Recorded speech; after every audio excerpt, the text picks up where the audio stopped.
सबको जय मसीह की। मैं परमेश्वर का धन्यवाद देता हूँ आज के सुंदर समय के लिए जो परमेश्वर ने हम सबको दिया। हालेलुया। परमेश्वर ने हमें जीवित रखा, सही सलामत रखा, हम उसका लाखों बार धन्यवाद देते हैं। और आप सब लोग जानते हैं जैसे कि हम लॉकडाउन में चल रहे हैं, पहले 21 दिन और उसके बाद अब 19 दिन, ये 40 दिन हमको मिले हैं परमेश्वर के साथ संगति करने के लिए, परमेश्वर के साथ अपनी संगति को और घनिष्ठ करने के लिए, उसके साथ बैठने के लिए, बातचीत करने के लिए, उसके वचन के ऊपर मनन करने के लिए। हालेलुया। हम इसका सदुपयोग करें। और हम जानते हैं कि लॉकडाउन हमारे लिए बहुत ही महत्वपूर्ण है। ये हमें सुरक्षा देता है, हमें जीवित रखता है, हमारे शरीर के भले चंगे रहने का कारण भी है। क्यों? क्योंकि बाइबल इस बारे में हमको बताती है। जब हम देखते हैं उत्पत्ति से लेके आगे चलकर हम बाइबल जब हम पढ़ते चलते हैं तो हम सबसे पहले देखते हैं कि परमेश्वर ने नूह के द्वारा जब एक जहाज बनवाया और उसमें 8 प्राणी जो थे नूह के परिवार के थे और बाकी जो भी जानवर वगैरह थे, उन सबको परमेश्वर ने 40 दिन के लिए लॉकडाउन में रखा और वो सुरक्षित रहे। उसके बाद हम देखते हैं निर्गमन में आके 12 अध्याय में जब मृत्यु का दूत जब घरों के सामने से गुजरता था और इजरायली कौम को परमेश्वर ने लॉकडाउन कर दिया था, उनको बंद कर दिया था घरों के अंदर, और तब परमेश्वर ने उनकी सुरक्षा की थी, उन्हें जीवित रखा था। हालेलुया। आज के दौर में भी हम देखते हैं कि लॉकडाउन हमारे लिए बहुत महत्वपूर्ण है। और आज का जो टॉपिक है, आप जैसे इंट्रो में देख चुके होंगे, आज का जो सब्जेक्ट है वो है फाइनल लॉकडाउन, यानी कि एक लॉकडाउन और है अभी जो आने वाला है, हम उसका इंतजार करें।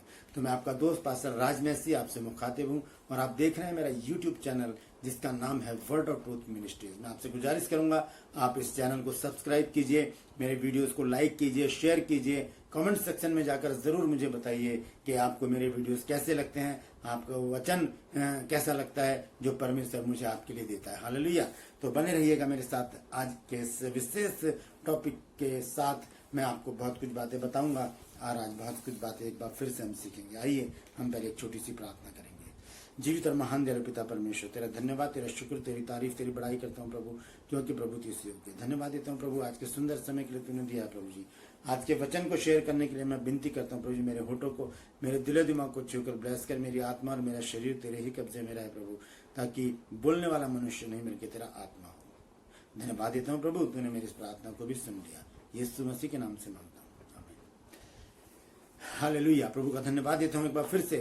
और हम देख रहे हैं आज इस मैसेज को, फाइनल लॉकडाउन को हकीकत के तहत, और आप देख रहे हैं मेरा YouTube channel word of truth ministries. Hallelujah. स्वागत करता हूं आप सबका अपने इस चैनल पर और गुजारिश करता हूं कि अंत तक मेरे साथ बने रहिएगा, पूरा मैसेज सुनिए, बहुत अच्छी बातें आज हम सीखेंगे। तो लॉकडाउन में बने रहने के लिए हमें किसी भी चीज की जरूरत नहीं है, सिर्फ और सिर्फ परमेश्वर की संगति की जरूरत है। और हमसे ज्यादा परमेश्वर चाहता है कि हम उसके साथ संगति करें। तो हमारे जीवन में हम देखते हैं कि बहुत सारी बातें ऐसी होती हैं जिनको हम जानते नहीं है, लेकिन फिर भी हम चाहते हैं कि ऐसा हो। हमारे जीवन का एक लक्ष्य होना चाहिए दोस्तों, एक टारगेट होना चाहिए, तभी हम सक्सेस हो सकते हैं। अगर लाइफ का कोई टारगेट ही नहीं है तो हम थक जाएंगे, हार जाएंगे और वापस बैठ जाएंगे, या कुछ भी हमारे जीवन में घटना घट सकती है। लेकिन अगर टारगेट लेकर चलेंगे और परमेश्वर को अपने साथ लेकर चलेंगे तो परमेश्वर हमें सक्सेस देगा, हमें कामयाबी देगा। हालेलुया। तो हमारे जीवन का टारगेट क्या होना चाहिए? जबकि हम आत्मिक लोग हैं, हम प्रभु के अनुयायी हैं, हम प्रभु यीशु मसीह के पीछे चलने वाले लोग हैं, तो हमारा टारगेट क्या होना चाहिए? हमारा टारगेट सांसारिक रीति से नहीं कि हम प्रधानमंत्री या मुख्यमंत्री या कोई बड़ा ओहदा पाकर हम अपने नाम कमाना चाहते हैं या पैसा कमाना चाहते हैं। नहीं दोस्तों, हमारा टारगेट होना चाहिए अनंत जीवन, जो बाइबल हमको बताती है, वो हमारा टारगेट होना चाहिए। क्यों? क्योंकि अदन की वाटिका से जब हम निकाले गए तब अदन की वाटिका के चारों तरफ परमेश्वर ने लॉकडाउन कर दिया, उसे बंद कर दिया। अब वहीं पर ही हमारी एंट्री होनी है, उस लॉकडाउन को खुलना है ताकि हम उसमें एंट्री कर सकें। हालेलुया। हमारा टारगेट है अनंत जीवन का अधिकारी होना। हालेलुया। और हम संसारिक चीजों के लिए ना दौड़ें, जिसमें अगर हम कुछ पौधा पाना चाहते हैं, अपना नाम कमाना चाहते हैं, तो उसमें हम संसारिक बातों में फंस जाएंगे, बेईमानी भी कर सकते हैं हम, लेकिन उससे हमें अलग रहना है दोस्तों। हालेलुया। हम देखते हैं पौलुस के बारे में, संत पौलुस क्या कहते हैं। अगर हम पढ़ें फिलिपियों 3 अध्याय और उसकी 12 आयत से 16 आयत तक मैं पढ़ूंगा। फिलिपियों 3 अध्याय और उसकी 12 आयत से 16 आयत तक। देखिए संत पौलुस क्या कहते हैं इस विषय में, और बहुत ध्यान से सुनिएगा सारी बातों को। कुछ वचन मैंने निकाले हैं आपको शेयर करने के लिए, और कुछ बातें ऐसी हैं जो अनंत जीवन पाने की कुछ शर्तें हैं, वो मैं जल्दी जल्दी आपको बताऊंगा, लेकिन यहाँ पर मैं लिखता भी जाऊंगा। मैं उसको बहुत देर तक उसको स्क्रीन पर रखूंगा, आप उसे नोट कर सकते हैं। हालेलुया। तो अभी हम देखेंगे फिलहाल फिलिपियों की पत्री और उसका 3 अध्याय और उसकी 12 आयत से मैं पढ़ रहा हूं। यहाँ इस प्रकार से लिखा है, ये मतलब नहीं कि मैं पा चुका हूं या सिद्ध हो गया हूं, पर उस पदार्थ को पकड़ने के लिए दौड़ा चला जाता हूं जिसके लिए मसीह यीशु ने मुझे पकड़ा था।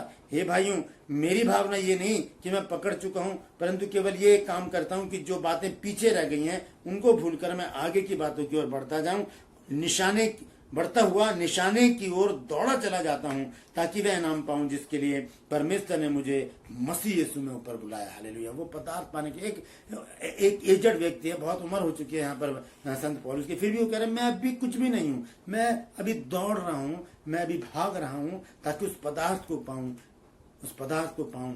वो पदार्थ क्या है दोस्तों? वह अनंत जीवन। हालेलुया। और हम आगे चलकर देखते हैं दूसरा तिमुथियस में, जब 4 अध्याय में संत पौलुस तिमुथियस को बोलते हैं तो क्या कहते हैं। दूसरा तिमुथियस 4 अध्याय की 7 और 8 आयत में पढ़कर बताऊंगा। लिखा है, मैं अच्छी कुश्ती लड़ चुका हूं, मैंने अपनी दौड़ पूरी कर ली है, मैंने विश्वास की रखवाली की है, भविष्य में मेरे लिए धर्म का वो मुकुट रखा है। भविष्य में मतलब वो टारगेट है हमारा, वो मुकुट है हमारा, अनंत जीवन है हमारा, जो हमारा टारगेट होना चाहिए। उसका जिक्र यहाँ पर संत पौलुस कहते हैं कि भविष्य में मेरे लिए एक धर्म का मुकुट रखा हुआ है, जिसे प्रभु जो धर्मी और न्यायी है मुझे उस दिन देगा, और मुझे ही नहीं वरन उन सबको भी जो उसके प्रकट होने को प्रिय जानते हैं। हालेलुया। अगर हम परमेश्वर के प्रभु यीशु मसीह के प्रकट होने को प्रिय जानते हैं या उसके दूसरे आगमन को प्रिय जानते हैं, तो दोस्तों हमें ये याद रखना होगा कि हमारा टारगेट अनंत जीवन है। यीशु मसीह आएगा तभी हमको अनंत जीवन मिलेगा दोस्तों। हालेलुया। और मैं आपको बता दूं दोस्तों कि हमें संत पौलुस की तरह अंत तक विश्वासी बने रहना होगा, क्योंकि प्रकाशित वाक्य 2 अध्याय और उसकी 10 आयत में इस प्रकार से लिखा है कि प्राण देने तक विश्वासी रहे तो मैं तुझे जीवन का मुकुट दूंगा। हालेलुया। वो टारगेट हमारा जीवन का मुकुट है, हमारा टारगेट अनंत जीवन है। लेकिन अनंत जीवन पाने के लिए दोस्तों हमें कुछ शर्तें माननी पड़ेंगी परमेश्वर की। सबसे पहली शर्त मैं आपको बताता हूँ, यूहन्ना की इंजील है उसका 10 अध्याय और उसकी मैं पढ़ना चाहता हूँ 27 और 28 आयत। यहाँ लिखा है, मेरी भेड़ें मेरा शब्द सुनती हैं और मैं उन्हें जानता हूँ और वो मेरे पीछे चलती हैं, और मैं उन्हें अनंत जीवन देता हूँ और वे नाश न होंगी और कोई उन्हें मेरे हाथ से छीन लेने का नहीं। अनंत जीवन हमें प्रभु यीशु मसीह देगा। अभी मैं आपको बताऊंगा कुछ शर्तें। अभी मैं बता रहा हूँ कि अनंत जीवन हमें कहाँ से मिलेगा, हमें देने वाला है प्रभु यीशु मसीह। अब देखेंगे अनंत जीवन है क्या। वो है रोमियो की पत्री और उसका 6 अध्याय और उसकी 23 आयत। रोमियो 6 अध्याय और उसकी 23 आयत में लिखा है कि क्योंकि पाप की मजदूरी तो मृत्यु, परंतु परमेश्वर का वरदान हमारे प्रभु यीशु मसीह में अनंत जीवन है। ये वरदान है परमेश्वर की तरफ से। अनंत जीवन एक वरदान है जिसे यीशु मसीह उनको देगा जो उसके प्रकट होने को प्रिय जानते हैं। हालेलुया। जब हम प्रिय जानेंगे, हम यीशु मसीह के साथ रहेंगे, तब हम उन शर्तों को भी पूरा करेंगे जो प्रभु यीशु मसीह ने या वचन ने हमको बताई है। सबसे पहली शर्त क्या है? पहला यूहन्ना 3 अध्याय उसकी 15 आयत में सबसे पहली शर्त हम देखेंगे क्या लिखा है। पहला यूहन्ना 3 अध्याय और उसकी 15 आयत में लिखा है कि जो कोई अपने भाई से बैर रखता है वह हत्यारा है, और तुम जानते हो कि किसी हत्यारे में अनंत जीवन नहीं है। तो पहली शर्त क्या है कि हमें आपस में प्रेम रखना है। हालेलुया। दूसरी शर्त क्या है? और वो दूसरी शर्त है, एक धनवान व्यक्ति प्रभु यीशु मसीह के पास भागता हुआ आता है। मत्ती 19 अध्याय 16 ऐसे अगर आप आगे बढ़े, वो कहता है कि अनंत जीवन पाने के लिए मैं क्या करूं। यीशु मसीह ने कहा कि आज्ञाओं को माना कर। उसने कहा मैं तो लड़कपन से मानता हूं। तभी यीशु मसीह ने उसे प्यार से देखा और कहा कि तू बहुत धनवान है, अपने धन को बेच और मेरे पीछे हो ले। दूसरी शर्त दोस्तों, हमें परमेश्वर की आज्ञा का पालन करना होगा और सब कुछ छोड़कर प्रभु के पीछे आना होगा। हालेलुया। क्योंकि मत्ती 19 अध्याय की 28 आयत में आकर यीशु मसीह कहते हैं कि जिसने सब कुछ मेरे लिए छोड़ दिया उसको अनंत जीवन मिलेगा। हालेलुया। उसको 100 गुना तो मिलेगा ही, गिफ्ट में अनंत जीवन भी परमेश्वर देगा। हालेलुया। और हम आगे देखते हैं, तीसरी शर्त है धर्मी लोग। मत्ती 25 अध्याय और उसकी 46 आयत में लिखा है, मत्ती 25 अध्याय और उसकी 46 आयत में, कि वो अनंत दंड भोगेंगे परंतु धर्मी अनंत जीवन में प्रवेश करेंगे। धर्मी होना बहुत जरूरी है दोस्तों। धर्मी का अर्थ है विश्वासी होना। हालेलुया। और मत्ती यूहन्ना 6:54 में लिखा है, प्रभु भोज लेने वाले, जो मेरा मांस खाता, जो मेरा लहू पीता है, अनंत जीवन उसका है। और वचन सुनकर विश्वास करने वाले, यूहन्ना 5 अध्याय उसकी 24 आयत। उसके बाद यीशु के पास बने रहने वाले, जब यीशु मसीह को छोड़कर कुछ चेले चले गए तो पतरस से यीशु मसीह ने कहा, तुम भी जाना चाहते हो तो जाओ। यीशु मसीह से पतरस ने कहा कि हे गुरु, हम किसके पास जाएं? अनंत जीवन की बातें तो तेरे पास है। तो उसके पास हम बने रहेंगे तो अनंत जीवन हमें प्रभु यीशु मसीह देगा। और आखिर में रोमियो और उसका 2 अध्याय और उसकी 7 आयत देखें, वहां पर क्या लिखा है। रोमियो 2 अध्याय और उसकी 7 आयत लिखा है, जो सुकर्म में स्थिर रहकर महिमा और आदर और अमरता की खोज में है, उन्हीं को अनंत जीवन देता है। सुकर्म में हम उसके अमरता की खोजी रहें और आदर में और महिमा में बने रहें, तब परमेश्वर हमको अनंत जीवन देगा। हालेलुया।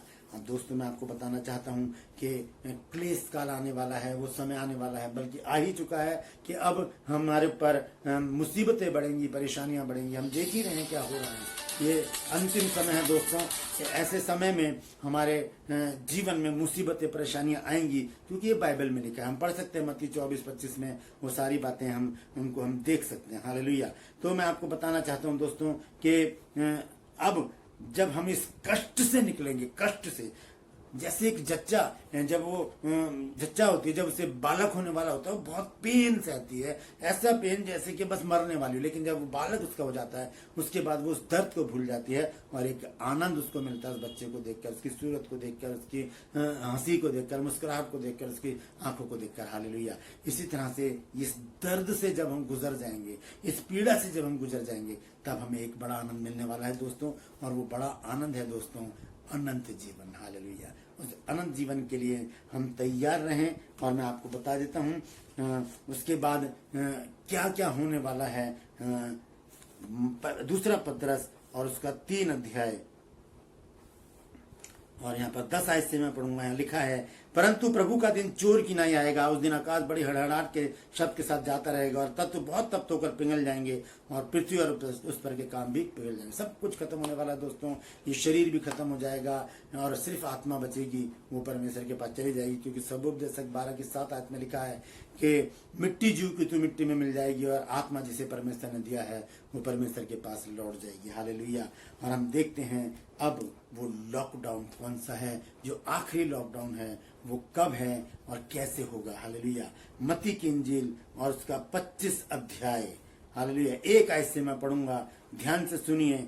मत्ती की इंजील 1 अध्याय और उसकी 25 अध्याय और उसकी 1 आयत से मैं पढ़ूंगा। यहाँ पर क्या लिखा है, तब स्वर्ग का राज्य उन 10 कुंवारियों के समान होगा जो अपनी मशालें लेकर दूल्हे से भेंट करने को निकली। उनमें 5 मूर्ख और 5 समझदार थीं दोस्तों। मूर्खों ने अपनी मशालें तो ली, परंतु अपने साथ तेल नहीं लिया, परंतु समझदारों ने अपनी मशालों के साथ अपनी कुप्पियों में तेल भी भर लिया। जब दूल्हे में के आने में देर हुई तो वे सब ऊँघने लगी और सो गईं। आधी रात को धूम मची कि देखो दूल्हा आ रहा है, उसे भेंट करने के लिए चलो। तब वे सब कुंवारियां उठकर अपनी मशालें ठीक करने लगीं। और मूर्खों ने समझदारों से कहा, अपने तेल में से कुछ हमको दो, क्योंकि हमारी मसाले बुझी जाती हैं। परंतु समझदारों ने उत्तर दिया कि कदाचित हमारे और तुम्हारे लिए पूरा ना हो। भला तो ये है कि तुम जाकर बेचने वालों से के पास जाकर उनसे मोल ले लो। जब वे मोल लेने जा रही थी, दुल्हा आ पहुंचा और जो तैयार थीं वे उसके साथ ब्याह के घर में चली गईं और द्वार बंद हो गया। हालेलुया। ये है वो आखिरी लॉकडाउन दोस्तों, जो अब होने वाला है। हालेलुया।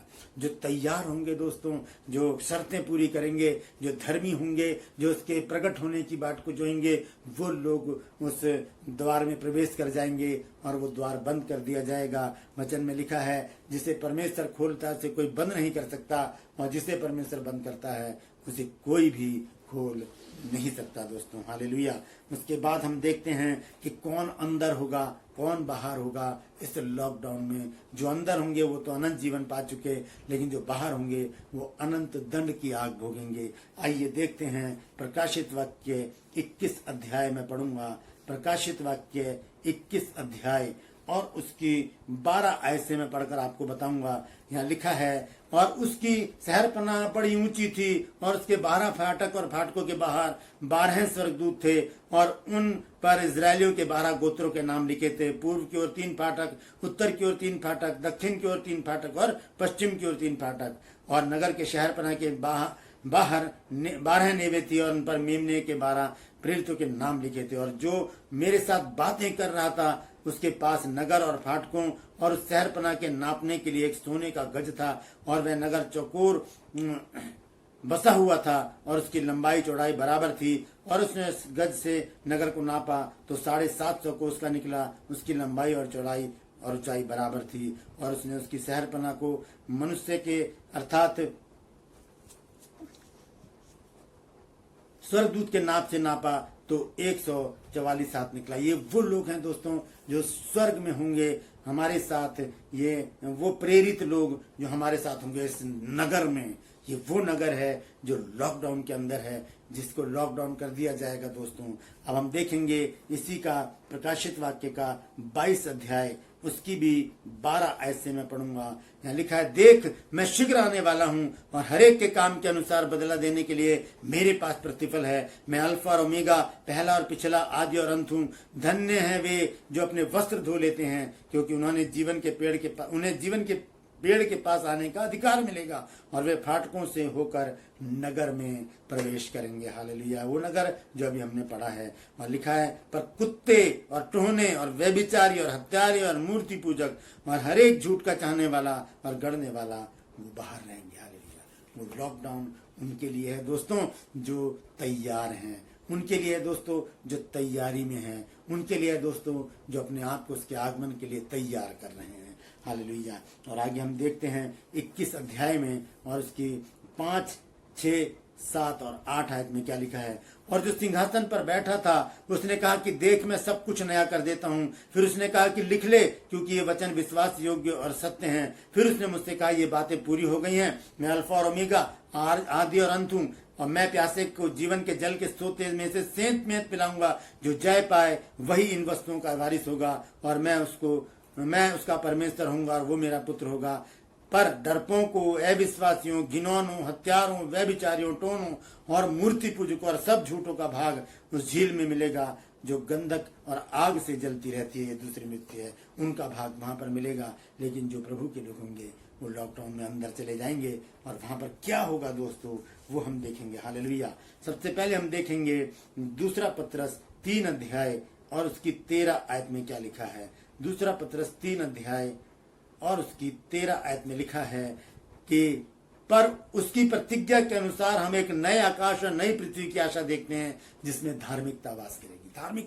धार्मिकता मतलब विश्वासी लोग उसमें वास करेंगे। उसके बाद हम यशाया में आते हैं, वहां पर क्या लिखा है इसको आपको मैं जरूर पढ़कर बताऊंगा। 35 अध्याय और उसकी 8, 9 और 10 आयत। यहाँ लिखा है, वहां एक सड़क अर्थात राजमार्ग होगा, उसका नाम पवित्र मार्ग होगा। कोई अशुद्ध जन उस पर ना चलने पाएगा, वह तो उन्हीं के लिए रहेगा। और वह मार्ग पर जो चलेंगे वह चाहे मूर्ख भी हों तो भी कभी ना भटकेंगे। वो मार्ग ऐसा होगा दोस्तों, वहां सिंह ना होगा, ना कोई हिंसक जंतु होगा, उस पर ना चढ़ेगा, ना वहां पाया जाएगा, परंतु छुड़ाए हुए उसमें नित्य चलेंगे। जो छुड़ाए हुए हैं, जिन्हें यीशु मसीह ने मोल ले लिया है। हालेलुया। और यहोवा के छुड़ाए हुए लोग जय जयकार करते हुए ज़ियोन में आएंगे और उनके सिर पर सदा का आनंद होगा।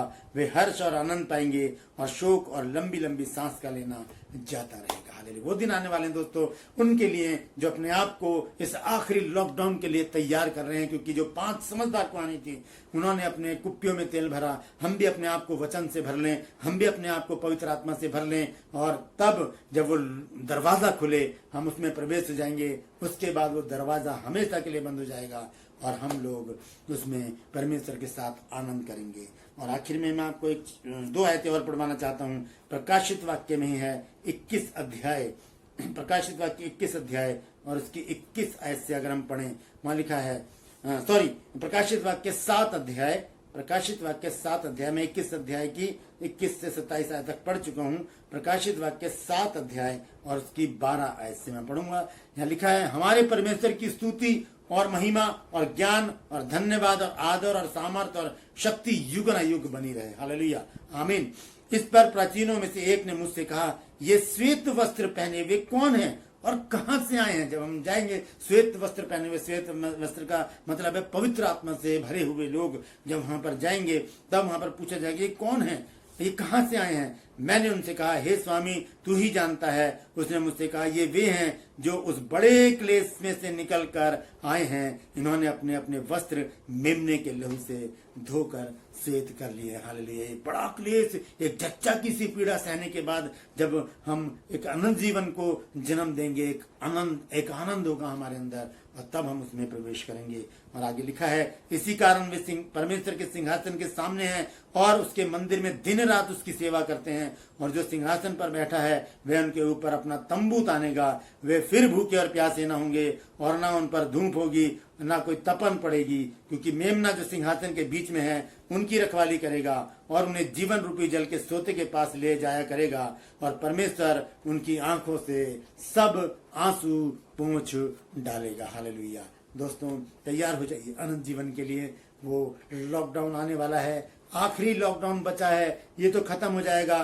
तीन मई तक है, हो सकता है और भी आगे बढ़ जाए, 1 महीना 2 महीना 6 महीना साल भर भी चले, कोई फर्क नहीं पड़ता। लेकिन जो लॉकडाउन आने वाला है वो मेरे और आपके लिए, हर एक विश्वासी के लिए बहुत महत्वपूर्ण है। दोस्तों हमें उसमें एंट्री करने के लिए तैयारी करनी है। हमें अपने जीवन को उस अनंत जीवन में प्रवेश करने के लिए बनाना है। हमें तैयार होना है और बहुत से लोगों को भी तैयार करना है जो हमारे अजीज हैं, हमारे दोस्त हैं, हमारे परिवार के, हमारे कुटुंबी हैं, हमारे जानकार हैं, हमारी कलीसिया के लोग हैं।